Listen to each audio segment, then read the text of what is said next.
Hello friends, എല്ലാവർക്കും ചെമ്പരിപ്പൂവിൻ്റെ പുതിയൊരു വീഡിയോയിലേക്ക് സ്വാഗതം. നമ്മുടെ ചെമ്പരിപ്പൂൽ വരാനിരിക്കുന്ന ഭാഗത്തിൻ്റെ വീഡിയോയാണ് ഞാൻ ചെയ്യുന്നത്.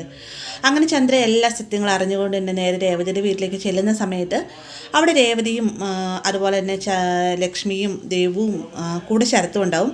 വന്ന ഉടനെ തന്നെ ചന്ദ്ര ശരത്തിനെ ഒരുപാട് തല്ലുന്നുണ്ട്. ഈ ഒരു സമയം തന്നെ രേവതി ചന്ദ്രയുടെ കയ്യിലേക്ക് ഏർപ്പിടിച്ചതിന് ശേഷം അമ്മ എന്തും ചെയ്തു കഴിഞ്ഞാൽ മിണ്ടായിരിക്കുമെന്ന് കരുതേണ്ട, അമ്മ എന്തിനാ എൻ്റെ അനിയനെ തല്ലുന്നത് എന്ന് പറയുന്ന സമയത്താണ് ശ്രുതിയോടായിട്ട് ആ ഒരു വീഡിയോ കാണിച്ചു കൊടുക്കാൻ പറയുന്നത്. ശ്രുതി ആ ഒരു വീഡിയോ കാണിച്ചു കൊടുക്കുന്ന സമയത്ത് രേവതിക്കും ലക്ഷ്മിക്കും ദേവുവിനും അത് ഭയങ്കര ഷോക്കാവുന്നുണ്ട് കേട്ടോ. അവർ മൂന്നുപേരും നല്ല രീതിയിൽ തന്നെ ശരത്തിനെ വഴക്ക് പറയുന്നുണ്ട്. കൂട്ടത്തിൽ തന്നെ ചന്ദ്ര പൊതിരെ തല്ലുകയും ചെയ്യുന്നുണ്ട്.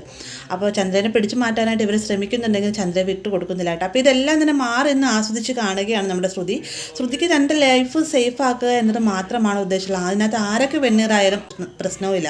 എന്നാൽ വന്ന ചന്ദ്രയാണെങ്കിലോ ശരത്തിനെ എങ്ങനെയാലും പോലീസിനെ കൊണ്ട് അറസ്റ്റ് ചെയ്യിപ്പിക്കുക, അവൻ ഇനി പുറത്ത് നിൽക്കണ്ട, അവൻ്റെ പഠനം മുടങ്ങട്ടെ എന്നും പറഞ്ഞൊരു വാശിയോട് കൂടി തന്നെ ശരത്തിനെ കോളറി പിടിച്ചുകൊണ്ട് തന്നെ പുറത്തേക്ക് പോകുന്ന സമയത്ത് രേവതിയും ദേവുവും എല്ലാം തന്നെ വട്ടമിട്ട് പിടിച്ച് കരയുന്നുണ്ട്. അമ്മ കൊണ്ടുപോകല്ലേ, അവൻ്റെ ഭാവി പോകുമെന്നൊക്കെ പറയുന്നുണ്ടെങ്കിൽ ആ ഒരു വാക്കിന് ഒരു ചെറിയ വില പോലും നൽകാതെ തന്നെ ചന്ദ്ര ശരത്തിനെ കുത്തിപ്പിടിച്ചുകൊണ്ട് പോകുന്നുണ്ട്.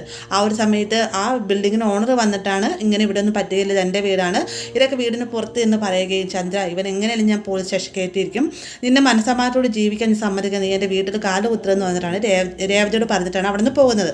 ഇപ്പോൾ ഈ ഒരു പ്രശ്നങ്ങളൊക്കെ കഴിഞ്ഞതിന് ശേഷം ലക്ഷ്മി നേരെ എന്നിട്ട് ശരത്തിനോട് പറയുന്നുണ്ട്, നിനക്ക് എവിടെ നിന്ന് പോയി ചാവാൻ പാടില്ല, നീ എന്തിനാ ഇങ്ങനെ ജീവിക്കുന്നത്, ബാക്കിയുള്ള നാണം കെടുത്താനായിട്ടെന്ന് പറഞ്ഞുകൊണ്ട് ശരത്തിന് നല്ല രീതിയിൽ തന്നെ വഴക്ക് പറഞ്ഞ് ഇവരെല്ലാവരും സങ്കടപ്പെട്ടിരിക്കുന്ന സമയത്താണ് സച്ചി വിവരങ്ങളെല്ലാം അറിഞ്ഞുകൊണ്ട് അങ്ങോട്ടേക്ക് വരുന്നത്.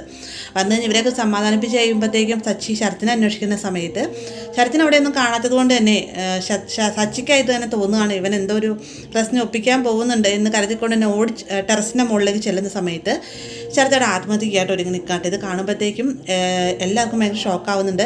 സച്ചിയുടെ കൃത്യമായിട്ടുള്ള ഇടപെടൽ മൂലം ശരത്തിനെ അവിടെ രക്ഷിച്ചുകൊണ്ട് പോരുകയും ചെയ്യുന്നുണ്ട് കേട്ടോ. അപ്പോൾ ഇങ്ങനൊരു ഭാഗം നമുക്ക് വലിയ താമസമില്ലാതെ തന്നെ കാണാൻ സാധിക്കുന്നതാണ്.